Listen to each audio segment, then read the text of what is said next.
இப்ப திருக்குறளை நம்ம பார்க்கும்போது, அறத்துப்பாலெல்லாம் பார்க்கும்போது, திருவள்ளுவர் ஒரு புலவரா இருப்பாரு அப்படின்ற மாதிரி ஒரு உணர்ச்சி நமக்கு ஏற்படுது.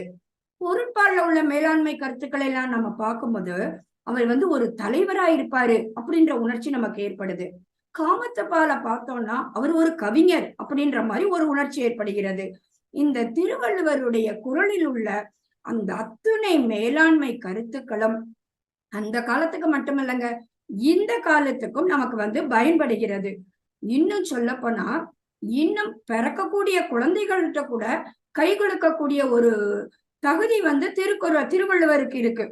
வரக்கூடிய இந்த சமுதாயத்துக்கு, அந்த தலைமுறைக்கும் கூட இந்த திருக்குறளில் உள்ள மேலாண்மை கருத்துக்கள் எல்லாம் பயன்படும் அப்படின்றதுதாங்க. இப்ப பாத்தீங்கன்னா, அறத்துப்பால்ல ஐயத்தின் நீங்கி தெளிந்தாருக்கு வையத்தின் வானம் நனியது உடைத்து அப்படின்னு ஒரு திருவள்ளுவர் சொல்லியிருக்கிறாரு. அதாவது நம்ம ஐயத்தை நீக்கி இருந்தோம்னா, இந்த உலகத்தை விட வானம் அப்படின்றது ஒரு அண்மையானது, உறுதியானது அப்படின்னு சொல்றாரு. இந்த வானம் அப்படின்னு அவர் குறிப்பிட்டது மேல் உலகத்தை. ஆனா இப்ப நடைமுறை உலகத்துல பாத்தீங்கன்னா, நாசால விண்வெளியில இந்த குறளை அவங்க சொல்றாங்க. எப்படி அப்படின்னா, வானம் அப்படின்றதுக்கு அவங்க விண்வெளின்னு அர்த்தம் எடுத்துக்கிட்டாங்க. அந்த அளவுக்கு அந்த மேலாண்மை கருத்து இப்ப உள்ள காலத்துக்கும் பொருந்தி வருது. வையத்தின் நீங்கி தெளிந்தாருக்கு வையத்தின் வானம் நனியது உடைத்து, அதாவது விண்வெளி அண்மையானது அப்படின்ற மாதிரி ஒரு எடுத்துக்கலாம். இப்ப மாதிரி உலகத்தில் உள்ள மாறுபாடு, வேறுபாடு இதெல்லாம் அகற்றிட்டு சாதி, மதம், மொழி, நாடு எல்லாம் கிடையாது. எல்லாருக்காகவும் பதவி வகிச்சாலும் சரி, பதவி வைக்க ஆசைப்பட்டாலும் சரி, ஆண்டாலும் சரி, ஆளுகைக்குட்பட்டாலும் சரி, ஆணாக இருந்தாலும் சரி, பெண்ணாக இருந்தாலும் சரி, ஒரு முதலாளியாகவும் இருக்கலாம், பாட்டாளியாகவும் இருக்கலாம். எல்லாருக்குமே எல்லாரையுமே ஒரு பழி சொல்லிலிருந்து, ஒரு இழி சொல்லிலிருந்து காக்கும் ஒரு கவசம் இந்த மேலாண்மை கருத்துக்கள் அப்படின்னு நம்ம சொல்லலாம். இந்த மேலாண்மை கருத்துக்கள் எல்லாம் படிச்சு உணர்ந்து அனுபவத்துல கொண்டு அறிவை வளர்த்து அன்பை பெருக்கி வாழ்க்கையில முன்னேறினவங்கலாம் நிறைய பேர் இருக்காங்க. இப்பவும் நம்ம அதை முன்னேறிக்கிட்டு தான் இருக்கிறோம். ஒரே ஒரு நிமிஷம்.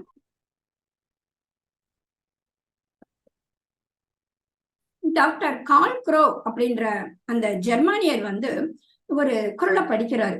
படிச்சோன்னா அவரு ரொம்ப ஆச்சரியப்படுறாரு.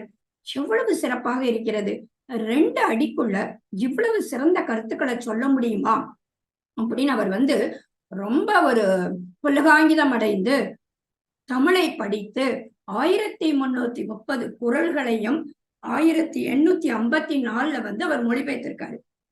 அந்த அளவுக்கு அவரை குறள் ஈர்த்தது. அவர் ரொம்ப விரும்பிய குறள் என்ன அப்படின்னு பார்த்தோம்னா, இரு நோக்கு இவள் உண்கண் உள்ளது, ஒரு நோக்கு நோய் நோக்கு, ஒன்று அந்நோய் மருந்து. அதாவது இரு நோக்கு இவள் உண்கண் உள்ளது, இவளுடைய மெய் தீட்டப்பட்ட கண்கள்ல 2 நோக்கு காணப்படுகிறது. ஒரு நோக்கு நோய் நோக்கு, இன்னொரு நோக்கு அந்த நோய்க்கு மருந்து அப்படின்னு சொல்லியிருக்காரு. இப்ப பாத்தீங்கன்னா நம்ம ஒன்று அப்படின்னு சொல்லுவோம், அடுத்தது சொல்லும் போது மற்றொன்று தான் சொல்லுவோம். ஆனா அவளுடைய நோக்கு 2ம் சமமாக இருந்தது அப்படின்னு சொல்றதுக்காக வள்ளுவர் ஒரு நோக்கு நோய் நோக்கு, ஒன்று அந்நோய் மருந்துன்னு சொல்லியிருப்பாரு. இவ்வளவு சிறந்த தன்மைகள் தான், சிறப்புகள் தான் கான்குரோவை ஈர்த்தது. அவரும் திருக்குறளை மொழிபெயர்த்தார். ரஷ்யால பாத்தீங்கன்னா ஒரு பெரிய அறை கட்டியிருக்காங்க. அத எந்த வெடிகுண்டாலையும் தகர்த்த முடியாது, எந்த இயற்கையினுடைய பேரழிவும் ஏற்படாது. அந்த மாதிரி ஒரு பெரிய அறை கட்டி அதுல அந்த ரஷ்யாவில் உள்ள பொக்கிஷத்தங்களா பாதுகாத்து வச்சிருக்காங்க. ரொம்ப முக்கியமான பொருட்கள், புஸ்தகங்கள் எல்லாத்தையும் வச்சிருக்காங்க. அதுல மேலாண்மை கருத்து நிறைந்த நம்ம திருக்குறளும் இருக்கு அப்படின்றது ஒரு விசேஷமான செய்தி. டால்ஸ்டாய்ஸ் காந்தியடிகளுக்கு ஒரு கடிதம் எழுதுவாரு. அந்த கடிதத்துல ஒரு 6 குறள்களை அவர் எழுதி, இத பின்பற்றினாலே போதுமே, இந்தியா சுதந்திரம் அடைஞ்சிருமே, நல்ல நிலைக்கு வந்துருமே, அந்த மாதிரி அவர் குறிப்பிட்டு எழுதியிருப்பாரு. அந்த குறள் என்னன்னு பார்த்தோம்னா, மனத்துக்கண் மாசிலன் ஆதல் அனைத்து அரண் ஆகுக நீர பிற. உன்னுடைய மனசுல நீ அரணா இருந்தா போதும், அடுத்தவங்க வந்து நீ நல்லவன் நீ கெட்டவன் அப்படின்னா ஒரு சர்டிபிகேட், அதாவது பாராட்ட வேண்டாம். நீ மனத்துல அறத்தோட இருந்தா போதும். அந்த மாதிரி ஒரு மேலாண்மை கருத்தை சொல்றாரு. ஏதிலார் குற்றம் போல் தன் குற்றம் காண்கிற்பேன் தீதுண்டோ மண்ணும் உயிருக்கு அப்படின்னு சொல்றாரு. சில பேர் பாத்தீங்கன்னா அடுத்தவங்க குற்றத்தை பத்தி பேசும்போது தன்னை நீதிபதியா நினைச்சுப்பாங்க. தன்னுடைய குற்றத்தை பத்தி சொல்லும் போது தன்னை வந்து ஒரு வழக்கறிஞர் மாதிரி வச்சுப்பாங்க. அந்த மாதிரி எல்லாம் இல்லாம தன்னுடைய குற்றத்தையும் அடுத்தவங்க குற்றத்தை மாதிரி கையாண்டானா நிச்சயமாக நன்மைதான் கிடைக்கும்னு சொல்றாங்க. கொல்லான் புலாலை மறுத்தானை கைகூப்பி எல்லா உயிரும் தொழும். புலால் மறுத்தலை பத்தி அழகா சொல்லியிருக்கிறாரு. புலால் மறுத்தா எல்லா உயிர்களுமே கை தொழும், அந்த மாதிரி சொல்லியிருக்காரு. உள்ளத்தால் பொய்யா தொழுகேன் உலகத்தார் உள்ளத்துள்ளெல்லாம் உளன். அதாவது நம்ம உண்மை பேசினா, பொய் பேசாம இருந்தோம்னா எல்லாராலையும் பாராட்டப்படுவோம், எல்லாருடைய உள்ளத்திலும் நம்ம இடம் பெறுவோம் அப்படின்னு சொல்லியிருக்காரு. இன்னா செய்தாரை ஒருத்தல் அவர் நாண நன்னயம் செய்துவிட. யாராவது நமக்கு ஏதாவது ஒரு துன்பம் கொடுத்தாங்கன்னா நம்ம அவங்கள தண்டிக்கணும்னு நினைச்சோம்னா நம்ம வந்து நல்லது செய்யணும், அவங்க வெக்கப்படுற மாதிரி நல்லது செய்யணும் அப்படின்ற மேலாண்மை கருத்தை சொல்லியிருக்காரு. எண்ணிய எண்ணியாங்கு எய்துவ எண்ணிய திண்ணியராக பெரிய. எந்த விஷயமா இருந்தாலும் நம்ம உறுதியா வலிமையா இருந்தோம்னா நிச்சயமாக நாம் நினைத்த காரியம் நடக்கும்ன்ற மேலாண்மை கருத்தையும் சொல்லியிருக்கிறார். இந்த மாதிரி டால்ஸ்டாய் வந்து இந்த 6 குறள்களையும் சொல்லி காந்தியடிகளுக்கு வந்து ஒரு கடிதம் எழுதியிருக்காரு.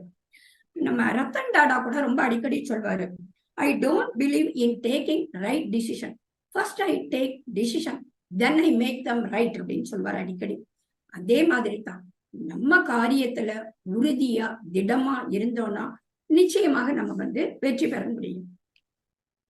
சரி, இப்ப இந்த மேலாண்மை அப்படின்னா நல்ல அதுக்கு என்ன ஒரு டெஃபினிஷன், எவ்வளவு ஒரு விளக்கம் கொடுக்கலாம் அப்படின்னு பார்த்தோம்னா, எந்த ஒரு செயலையும் நம்ம வந்து அழகா சிறப்பா விரைவாக நிறைவாக எல்லாரும் போற்றும்படியாக பாராட்டும்படியாக அதிசயிக்கத்தக்கபடி செய்யறது தான் மேலாண்மை அப்படின்னு சொல்லலாம். இந்த மேலாண்மை கருத்துக்கள்லாம் பெரிய பெரிய நிறுவனத்துக்கு தான், பெரிய பெரிய கம்பெனிக்கு தான், அலுவலகத்துக்கு தான், வீட்டுக்கெல்லாம் கிடையாது, அப்படிலாம் கிடையாது. நம்மளுடைய அன்றாட செயல்களிலும் கூட நம்மளுடைய மேலாண்மை கருத்துக்களை நம்ம வந்து கடைபிடிக்க வேண்டும். ஒவ்வொரு செயலிலுமே வந்து மேலாண்மை கருத்து காணப்படுகிறது. இன்னும் சொல்ல போனா வீட்டில இருந்து நாட்டை ஆள்றது வரை இந்த மேலாண்மை கருத்துக்கள் இந்த கணேசன் சாருக்கு வந்து ரொம்ப அழகாக சொன்னாங்க. எந்த இடத்துல எல்லாம் மேலாண்மை கருத்து காணப்படுதுன்னு அந்த மாதிரி காணப்படுகிறது. இப்ப வந்து நம்ம மனித இனம் வந்து எப்ப தோன்றியதோ அப்பவே இந்த மேலாண்மை கருத்து அப்படின்றது வந்து துளிர்விட ஆரம்பிச்சுட்டு அப்படின்னு நம்ம சொல்லலாம். வாட்ஸ்அப்ல வந்து ஒரு மெசேஜ் படிச்சேன்.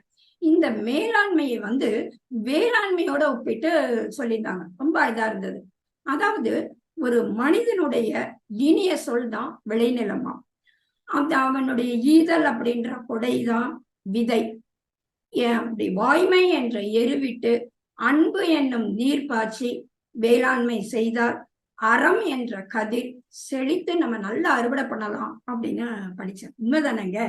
இப்ப இந்த மேலாண்மை பத்தி நம்ம சொல்லும் போது பார்த்தோம்னா கணேசன் சார் சொன்ன மாதிரி அந்த காலத்துல எல்லாம் எந்த ஒரு வசதியும் கிடையாது, பெரிய பெரிய எந்திரங்கள் கிடையாது. இப்பெல்லாம் மலையை உடைக்கணும்னா எந்திரம் இருக்கு, ஏதாவது தூக்கிட்டு போனோம்னா லிப்ட், இந்த மாதிரி நிறைய வசதிகள் வந்தாச்சு. ஆனா இந்த காலத்துல எந்த ஒரு வசதியுமே இல்லாம பிரமிக்கத்தக்க கட்டடங்களை எல்லாம் கட்டியிருக்காங்க, கோபுரங்களை எல்லாம் கட்டியிருக்காங்க. தஞ்சாவூர் கோபுரம் எல்லாம் இருக்கு. இதெல்லாம் எப்படி அவங்களால சாத்தியமாச்சு அப்படின்னு பார்த்தோம்னா நிச்சயமாக இந்த மேலாண்மை கருத்துக்கள்னாலதான் அந்த விஷயங்கள்லாம் சாத்தியமாச்சு அப்படின்னு நம்ம சொல்லலாம். இப்ப அந்த கால மேலாண்மை எல்லாம் நமக்கு வந்து நம் முன்னோர்கள் வந்து சொல்றாங்க. கணேசன் சொன்ன மாதிரி ஒரு அரசர் அவர் எப்படி வெற்றி பெற்றாரு, அவர் போர்ல வெற்றி பெறதுக்கு என்னென்ன காரணங்கள், என்னென்ன மேலாண்மையை வந்து அவர் மேற்கொண்டாரு, அந்த மாதிரி எல்லாம் சொல்லியிருக்காங்க. அது மட்டும் இல்ல, ஒரு அரசர் வந்து தோல்வி அடைஞ்சா கூட அதுக்கு என்ன காரணம், அவருடைய வீழ்ச்சிக்கு என்ன காரணம், அவருடைய பலவீனத்துக்கு என்ன காரணம், எந்த மேலாண்மை கருத்தை அவர் பயன்படுத்தாததுனால அவர் தோல்வி அடைஞ்சார். இப்படி நிறைய மேலாண்மை கருத்துக்களை நம்ம திருக்குறள் உள்ள மேலாண்மையிலிருந்து மட்டுமல்ல, இலக்கியங்கள்ல இருந்து, நாடகங்கள், காவியங்கள், கதைகள், பல இதுல இருந்து நம்ம வந்து தெரிஞ்சுக்க முடியுது. இப்ப அவர் சொன்ன மாதிரி நாட்டை ஆள்றதை பத்தி, பரதன் நாட்டை ஆள்றதை பத்தி அவர் சொன்னாரு. ஒரு பெரிய நாட்டை ஆள்றதுன்றது ஒரு பெரிய சவால் தாங்க. அத ஒரு ஒரு சின்ன மீனை சமைக்கிறதுக்கு ஈக்குவலா நம்ம சொல்லலாம். ஏன்னா ஒரு குட்டி மீனை போட்டு சமைச்சோம்னா இதை கிண்டி விடும்போது இந்த மீன் உருக்குலைஞ்சு போறதுக்கு இது. அதே மாதிரி ஒரு பெரிய நாடு அப்படி நம்ம காப்பாற்றுறதுன்றது ஒரு பெரிய சவாலான விஷயம்தான். இந்த இதை வள்ளுவர் சொல்வாரு, மக்கள் எல்லாம் அரசனை சார்ந்துதான் இருக்காங்கன்ற மாதிரி. வான் நோக்கி வாழும் உலகெல்லாம் மன்னவன் கோல் நோக்கி வாழும் குடி அப்படின்னு சொல்லியிருக்கிறாரு. இதேதான் கம்பராமாயணத்திலையும் சொல்லியிருக்காங்க. வையகம் முழுதும் வறிஞன் ஓம்பும் ஓர்சை எனக் காத்து இனிது அரசு செய்கின்றான். அதாவது வறிஞன் ஒருவன்ட்ட ஒரு சின்ன நிலம் கிடைக்குது, அவன் அந்த நிலத்தை நல்லா பாதுகாத்து அதுல பயிர் வச்சு அந்த பயிர்ல தன்னோட உயிரையே வைத்து அந்த இடத்த பாதுகாப்பான். எப்படி அந்த வறிஞன் அந்த விளைநிலத்தை பாதுகாக்கிறானோ அதே மாதிரி தசரதன் நாட்டை காத்தான் அப்படின்னு ஒரு அரசனுடைய மேலாண்மை கருத்தை சொல்லியிருக்குது. பலர் துஞ்சும் தான் துஞ்சான் உலகம் காக்கும் உயர் கொள்கை கேட்டோன் எந்தை என் தன் திணைக்குறளே. இது சோழ நலங்கிலிய பத்தி கோவூர்கிழார் பாடியிருப்பாரு. நான் எங்கேயோ இருந்து நான் முழக்கியது ஒரு தென்னலி இருக்கக்கூடிய ஒரு கிணைன்றது ஒரு சின்ன ஒரு உடுக்க மாதிரி இருக்கும். அதை வச்சுட்டு நான் எங்கேயோ நின்று பாடிட்டு இருக்கேன் கோவூர்கிழார் சொல்றாரு. ஆனா சோழ நலங்கிலி அரண்மனையில இருக்கிறாரு. பலர் துஞ்சும் தான் துஞ்சான், எல்லாரும் தூங்குறாங்க, அவர் தூங்காம இருக்கிறாரு. நான் பாடிற சத்தம் கேட்டு அவர் அங்கே இருந்து என்னுடைய இந்த கிழிந்த ஆடைகளை எல்லாம் பார்த்து எனக்கு நல்ல ஆடைகள் கொடுத்தார். அதாவது அரசர் இப்படி தூங்காம ஆட்சி செய்தார் அப்படின்றத சொல்லியிருக்கு. ஔவையார் கூட சொல்லியிருக்காங்க, நாடா கொன்றோ காடா கொன்றோ அவளா கொன்றோ மிசையா கொன்றோ எவ்வளி நல்லவர் ஆடவர் அவ்வளி நல்லை வாழிய நிலனே அப்படின்னு சொல்லியிருக்காங்க. புறநானூர்ல ஒரு அரசர் அறிவுடை நம்பி, அவர் ஒரு கவிஞரும் கூட. அவர் என்ன பண்றாரு, அந்த அமைச்சர்களோட பேச்செல்லாம் கேட்டுட்டு மக்களுக்கு நிறைய வரி போடுறாரு. அதாவது தேவையில்லாத வரிகள், மக்களால செலுத்த முடியாத வரிகள், இந்த மாதிரி எல்லாம் போடுறாங்க. இந்த மக்களோட துன்பத்தை பார்த்துட்டு பிசிராந்தையார் அறிவுடை நம்பிட்ட போய் சொல்ல போறாரு. இப்போ உள்ளத மாதிரிலாம் கிடையாது, மக்களுக்கும் அரசருக்கும் உள்ள மீடியேட்டர் புலவர்கள் தான். ஏதாவது மன்னருக்கு சொல்லணும்னா புலவர்கள் வழியா தான் போகும். உடனே பிசிராந்தையார் அறிவுடை நம்பிட்ட போய் சொல்றாரு, காய்நெல் அறுத்து கவலம் கொள்ளினே மா நிறைவு இல்லதும் பல நாட்களுக்கு ஆகும். நம்மளே அறுவடை செய்து கவலமாக ஒரு யானைக்கு நம்ம ஊட்டினோம்னா அந்த மா நிறைவு இல்லதும் பல நாட்களுக்கு ஆகும். அந்த யானை சாப்பிட்டது போக நிறைய நாட்களுக்கு வரும். அது இல்லாம 100 சேர் ஆயினும் தமைத்து புக்குனினே வாய் புகுவதினும் கால் பெரிது கிடும். பெரிய விளைநிலமா இருந்தா கூட அது போய் தானே சாப்பிட்டதுன்னு வச்சுக்கோங்க, வாய் புகுவதினும் அந்த துதிக்கையால எடுத்து அது வாயில போடும்போது அது வேஸ்ட் ஆகிறத விட கால் பெரிது கிடும், இந்த காலெல்லாம் பட்டு ரொம்ப கெடும்.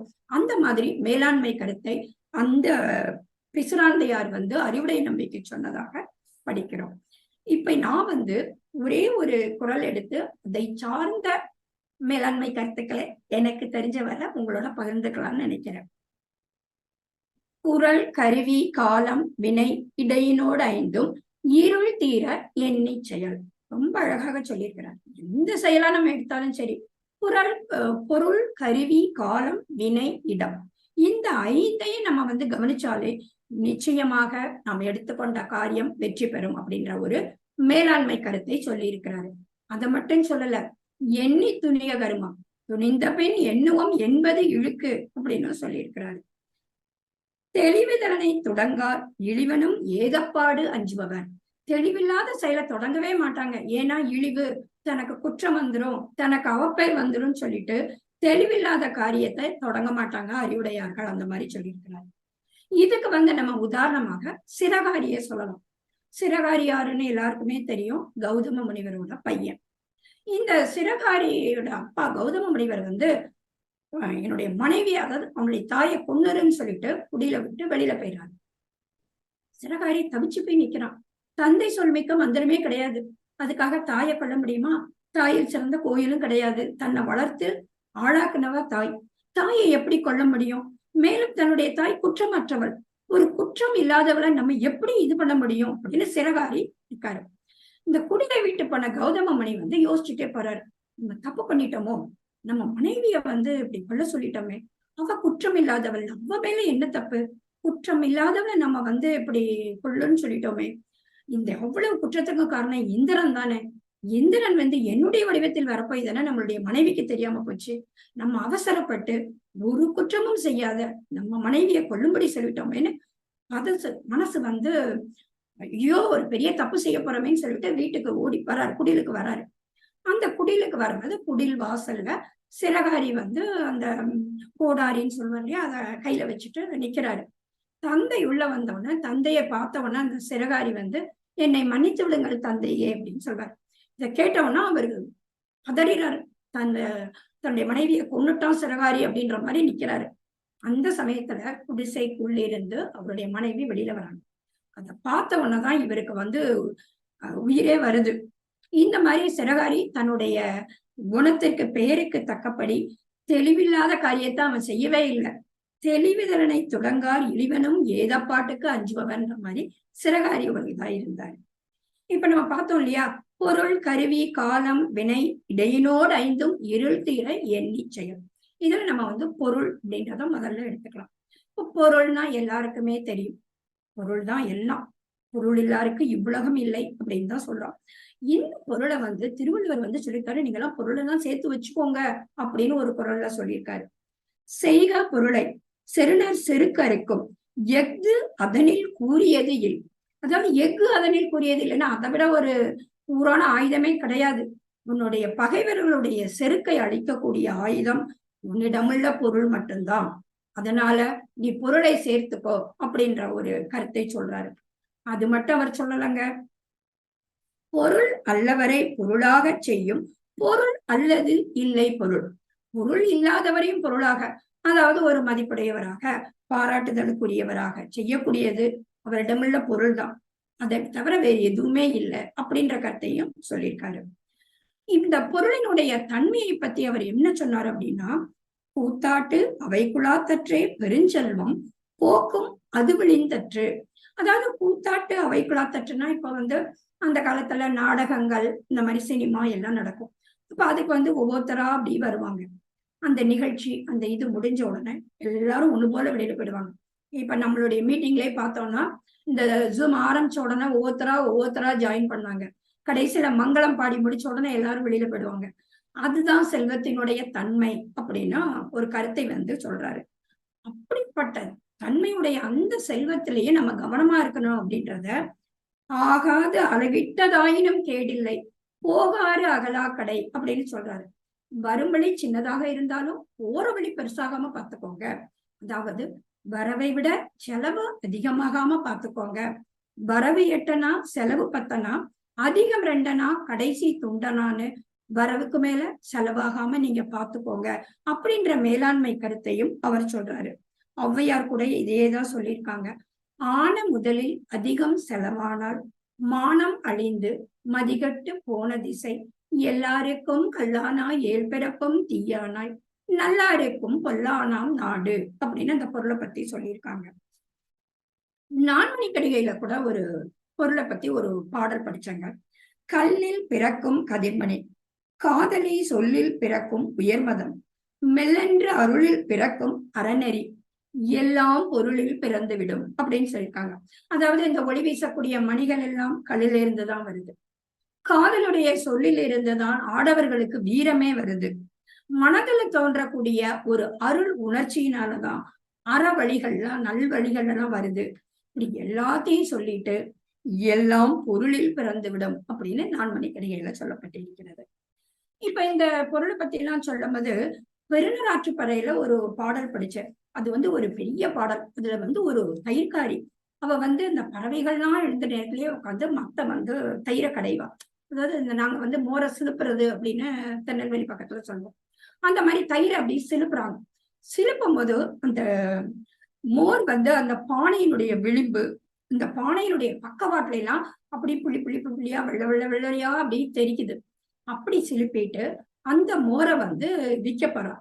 வித்துட்டு வர பணத்துல வீட்டுக்கு வேண்டியதை வாங்கிட்டு அவ வந்து பொண்ணு பொருள் அந்த மாதிரி எதுவுமே வாங்க மாட்டாளாம்.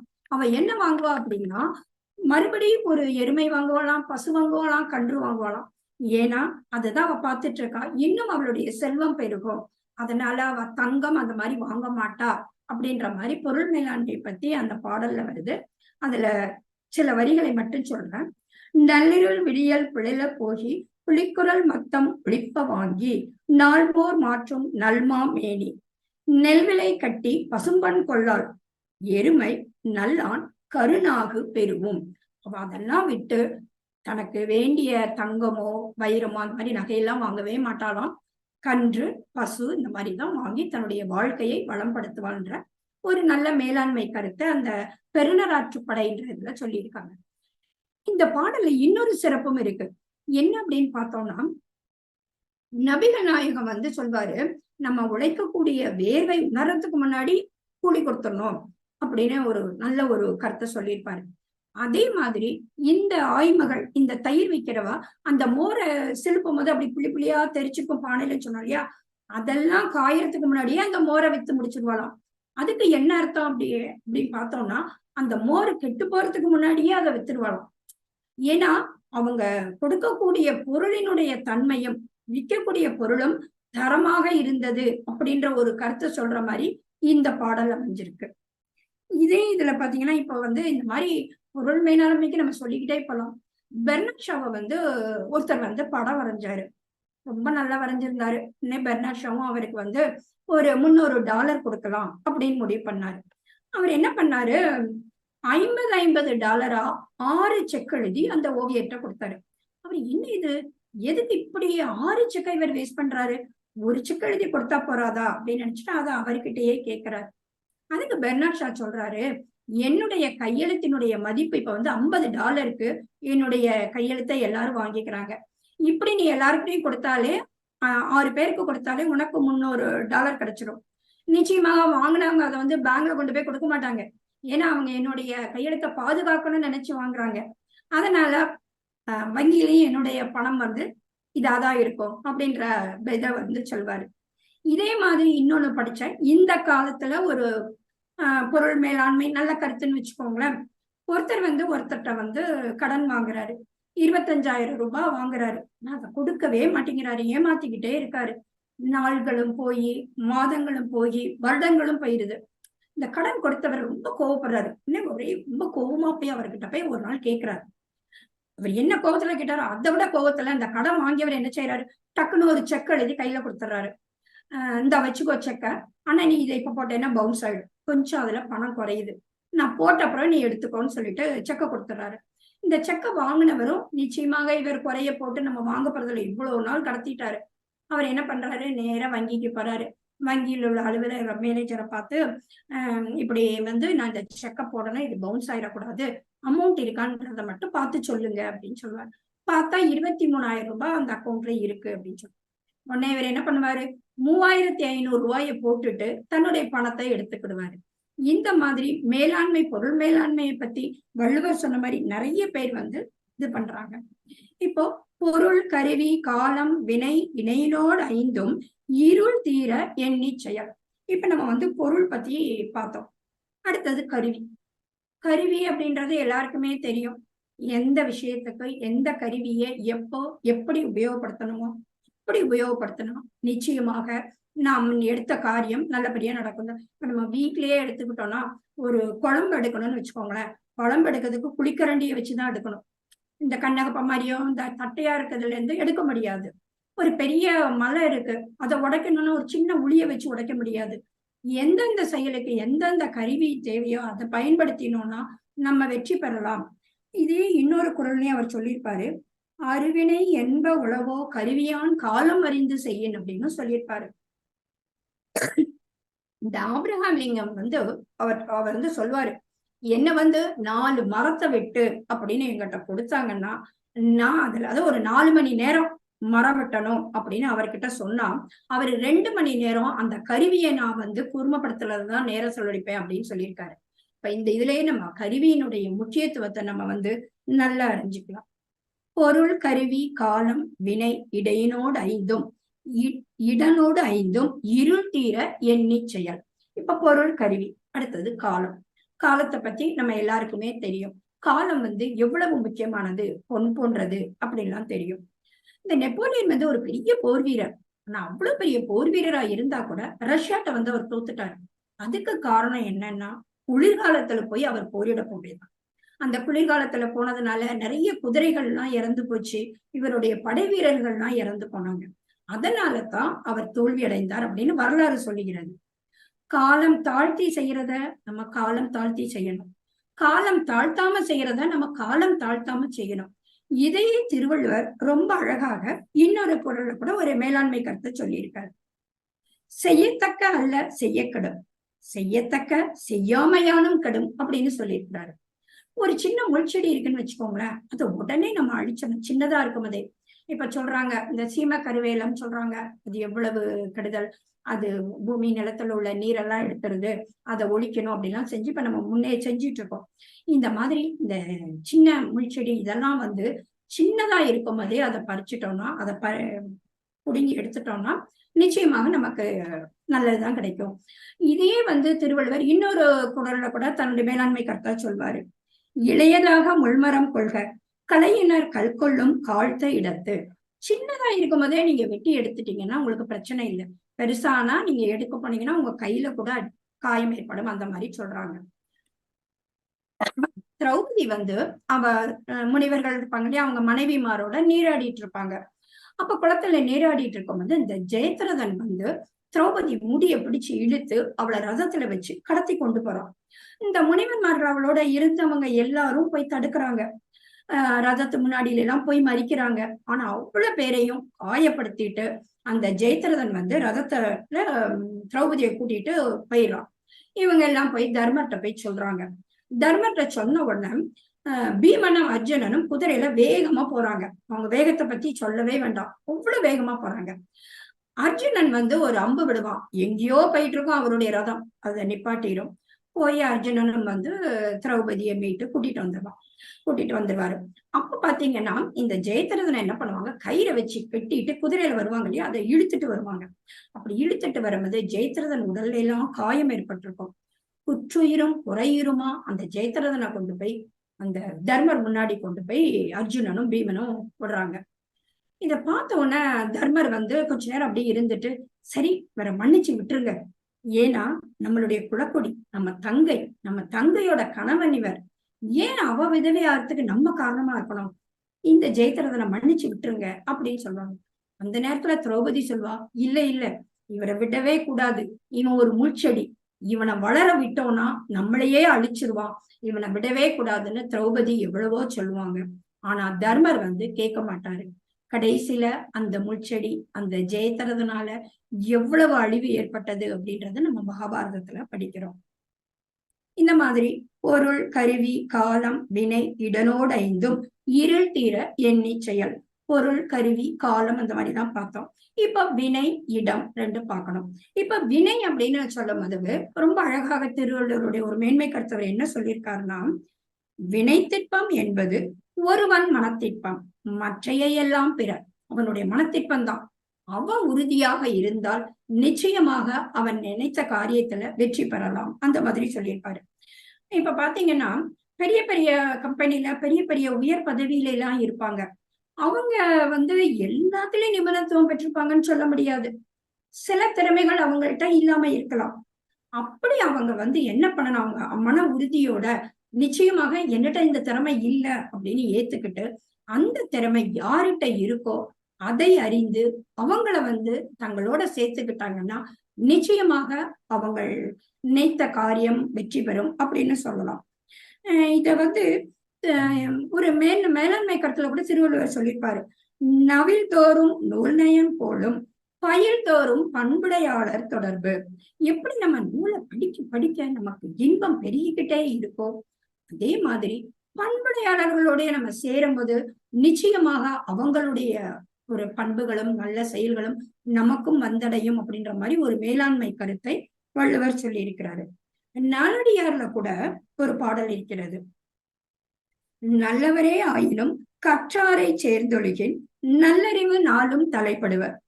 தொல் சிறப்பின் ஒன்னிற மாதிரி பூச்சிருந்தலால் புத்தோடு தண்ணீருக்குத்தான் பயந்தாங்கு. அதாவது நல்லவரோட சேர்ந்தோம்னா அவங்களுடைய நற்குணங்கள், அவர்களுடைய நல்ல செயல்கள், அதனுடைய எல்லாம் நம்மளை வந்தடையும். அதுக்கு அது அவருக்கு உதாரணமா என்ன சொல்றாங்கன்னா, ஒரு பழமையான சிறப்பு வாய்ந்த இந்த ஒன்னிற பாதிரி பூ அப்படின்னு ஒரு பூ இருக்கு.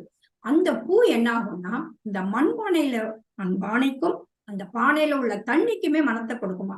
இப்ப பூவோடு சேர்ந்து நாரும் மனத்தாட்பாலன்னு சொல்றாங்க இல்லையா, அந்த மாதிரி அந்த ஒன்னிற பாதிரி பூ அந்த தண்ணிக்கும் மனம் கொடுக்கும் அப்படின்னு நாலடியாக சொல்லியிருக்காங்க. இவ்வளவு சிறப்பாக நிறைய மேலாண்மை கருத்துக்களை வள்ளுவர் நமக்கு கொடுத்திருக்கிறார். ரொம்ப சிறந்த ஒரு இது என்னதுன்னா, இதனால் இவன் முடிக்கும் என்று ஆய்ந்து அதனை அவன் கண் விடல். இதை இவன் தான் செய்வான், இதை செய்ய இவன் தான் சரியான ஆள் அப்படின்னு தெரிந்து அந்த காரியத்தை அவங்கிட்ட கொடுக்கணும் அப்படின்ற மாதிரி ஒரு சிறந்த மேலாண்மை கருத்தை சொல்லியிருக்காரு. இதுக்கு உதாரணமா பாத்தீங்கன்னா, ஒரு நடந்த நிகழ்ச்சி, ஜாம்ஷெட்பூர்ல ஒரு பெரிய தொழிற்சாலை. அந்த தொழிற்சாலை முதலாளி ஒரு மேனேஜரா அமர்த்திருப்பாரு. நிச்சயமா இவன் ஒரு சிறந்த ஆள், இதனை இவன்கிட்ட தான் கொடுக்கணும் அப்படின்ற மாதிரி அவரை வச்சிருப்பாரு, அந்த மேனேஜரை நியமிச்சிருப்பாரு. அந்த மேனேஜரனுடைய ஒரு மேலாண்மை கருத்துக்கு ஒரு நிகழ்ச்சி, நடந்த நிகழ்ச்சியே சொல்றேன். ஒரு கூட்டம் நடக்குது, மீட்டிங்லாம் நடந்து முடிஞ்ச உடனே அந்த மேனேஜர் பார்த்து தொழிலாளர்கள் இருப்பாங்க, அதிகாரிகள் இருப்பாங்க, எல்லாருமே இருக்காங்க. உங்க குறைகளை எல்லாம் சொல்லுங்க அப்படின்னு கேட்பாங்க. அப்ப இந்த தொழிலாளர்கள்லாம் அதுல இருந்து சில பேர் சொல்றாங்க, எங்களுடைய கழிப்பறை எல்லாம் சுத்தமாவே இல்லை, தாப்பா கூட வேலை செய்ய மாட்டேங்குது அப்படின்னு தங்களுடைய குறைகளை சொல்றாங்க. உடனே இந்த மேனேஜர் என்ன பண்றாரு, அந்த அதிகாரிகளை பார்த்து ஆவணம் செய்யுங்க அப்படின்னு சொல்றாங்க. ஒரு அதிகாரி எந்திரிச்சு, சரி நாங்க செய்யறோம், அதுக்கு கொஞ்சம் நாள் ஆகும்ன்ற மாதிரி சொல்றாங்க. அவருடைய பதிலே இந்த மேனேஜர் திருப்தி இல்லை. கொஞ்ச நேரம் யோசிச்சுட்டு அவர் சொல்றாரு, சரி சரி இந்த மீட்டிங் முடிஞ்ச உடனே நானே இதுக்கு தீர்வு காண்றேன் அப்படின்னு சொல்லிடுவாரு. எல்லாரும் ரொம்ப ஆச்சரியப்படுவாங்க, எப்படி ஒரே நிமிஷத்துல முடிஞ்ச உடனே எப்படி தீர்வு சொல்ல போறாரு அப்படின்னு நினைச்சிட்டு இருப்பாங்க. மீட்டிங் முடிஞ்ச உடனே அவர் என்ன பண்ணுவாரு, ஒரு கார்பெண்டரை கூட்டிட்டு போவாரு. போயிட்டு அந்த தொழிலாளர்களுடைய கழிப்பறைக்கு போறாரு. அங்க போனோம்னா அந்த கழிப்பறை வாசல்ல தொழிலாளர் கழிப்பறை அப்படின்னு போர்டு இருக்கு. அதை கலட்டுறாரு. கலட்டிட்டு அதை கொண்டு போய் அதிகாரிகள் கழிப்பறைன்னு இருக்கு, அந்த வாசல்ல மாட்டுறாரு.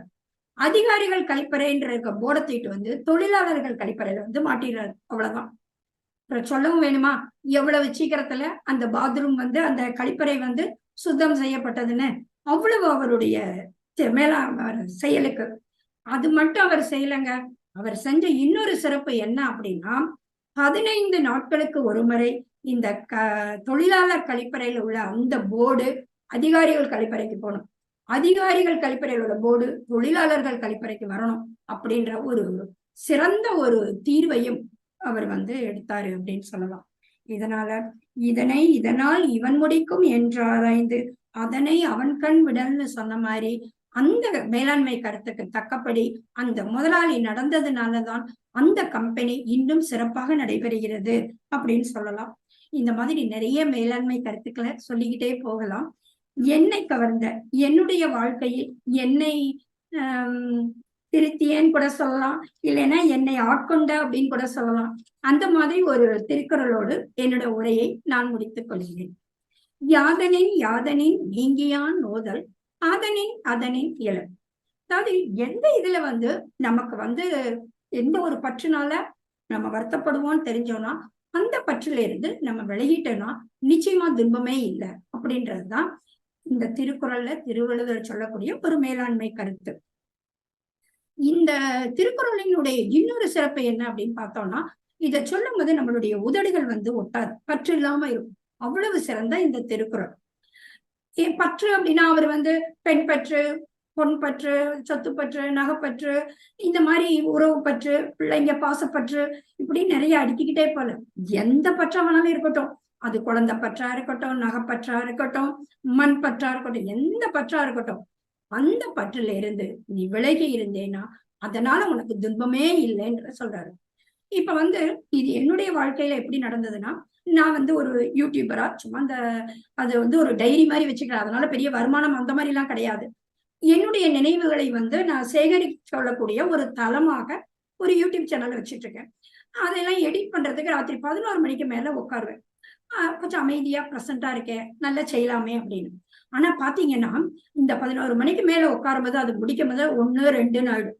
இதனால என்ன ஆச்சுன்னா, தலைவலி, மறுநாள் காலையில உடல் உபாதைகள்லாம் ஏற்பட்டது. இதனால இனிமே நம்ம இந்த பற்றை, இந்த செல்போன்ல உள்ள பற்ற 11 மணிக்கு மேல கண்டிப்பாக நம்ம செய்யவே கூடாது அப்படின்னு அதிலிருந்து நீங்கின பிறகு இப்ப வந்து எனக்கு அந்த தலைவலியோ எந்த இதுவுமே இல்ல. அதனால இந்த குறள் வந்து என்னுடைய வாழ்க்கையை மாத்தியதுன்னு கூட சொல்லலாம். யாதனின் யாதனின் நீங்கியான் நோதல் அதனின் அதனின் இலன்.